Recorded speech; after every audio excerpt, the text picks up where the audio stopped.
Assalamualaikum warahmatullahi wabarakatuh. Kembali mendengar suara saya dengan Ibu Retno dalam materi IPS. Pada hari ini kita akan membahas tentang mobilitas penduduk. Marilah anak-anak kita simak materi hari ini dengan penuh semangat ya.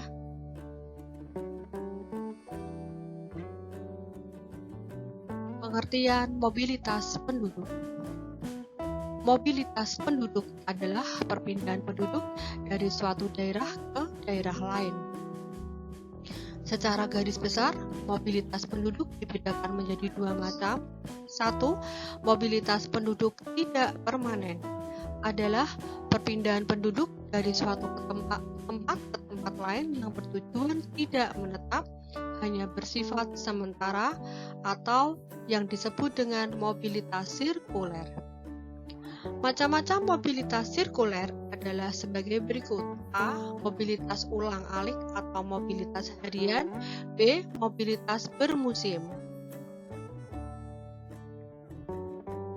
Berikutnya, mobilitas penduduk permanen atau migrasi. Migrasi adalah perpindahan penduduk dari suatu tempat ke tempat lain melampaui batas negara atau batas administrasi dengan tujuan menetap. Migrasi dibedakan menjadi dua macam. A. Migrasi internasional atau migrasi antar negara dibagi menjadi satu. Imigrasi adalah masuknya penduduk dari suatu negara dengan tujuan menetap di negara yang didatangi. Orang yang melakukan imigrasi disebut dengan imigran. 2. Emigrasi adalah keluarnya penduduk dari suatu negara ke negara lain dengan tujuan menetap di negara yang dituju.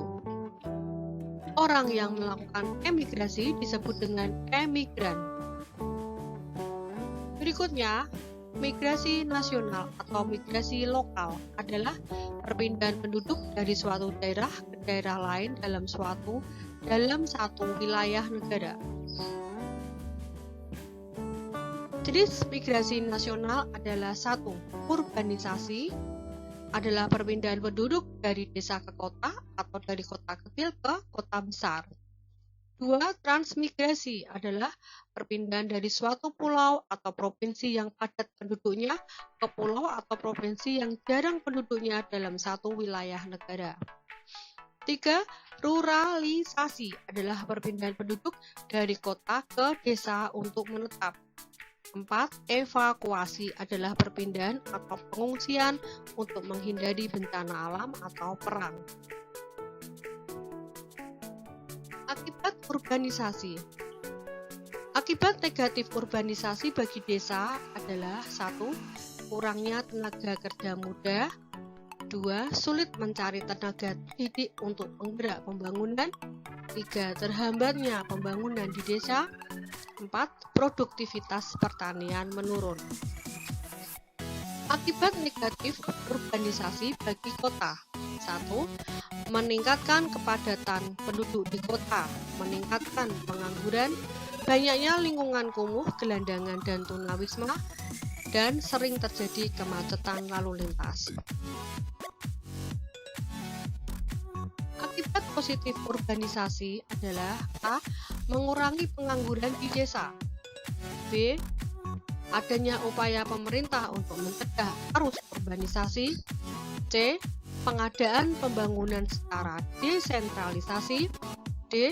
Pembangunan fasilitas di desa seperti kesehatan, sekolah, transportasi, dan tempat hiburan. Jenis-jenis transmigrasi.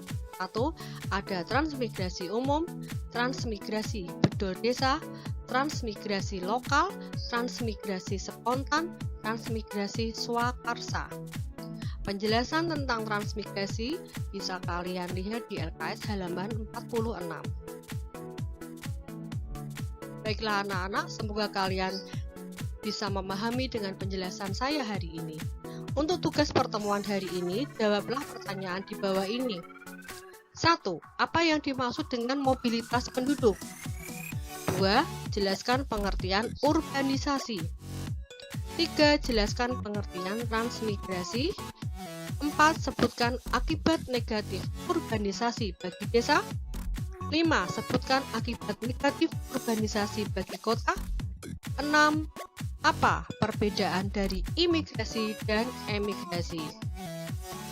Tulislah jawaban pertanyaan di atas di folio atau di buku tugas IPS, kemudian kalian kirim ke tim atau WA. Baiklah anak-anak, saya cukupkan sampai di sini dulu pertemuan hari ini ya. Selalu jaga kesehatan. Wassalamualaikum warahmatullahi wabarakatuh.